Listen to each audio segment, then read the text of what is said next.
আসসালামু আলাইকুম। আজকে দেখতে দেখতে আমার বাইকটার ঠিক 1 বছর পূর্ণ হলো। তো 2024 সালের নভেম্বরের 19 তারিখে বাইকটা ক্রয় করছিলাম। আজকে ঠিক 1 বছর পূর্ণ হলো। তো এই 1 বছরে বাইকের ভালো খারাপ দিক অনেক আছে। তার মধ্যে হর্নেটের হেডলাইটের আলো কম, তারপর হচ্ছে গিয়ে এর সিটটা একটু কমফোর্ট না।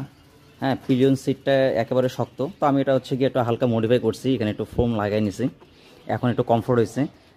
আর পিছনের সাসপেনটা একটু স্টিফ, হ্যাঁ একটু হার্ড। তবে 4-5 হাজার কিলোমিটার পর এটা হচ্ছে কি আমার সাসপেনশনটা একটু ফ্রি হয়েছে। তবে এর থেকে আরও একটু স্মুথ হলে আর কি জিনিসটা আরও একটু ভালো হতো।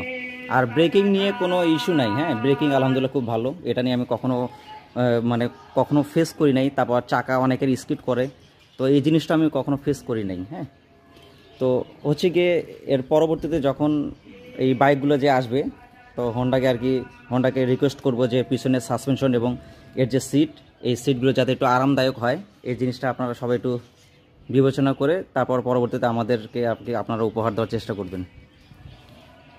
এই ছিল আর কি বাইকের মোটামুটি, এখনও নতুনের মতোই আছে।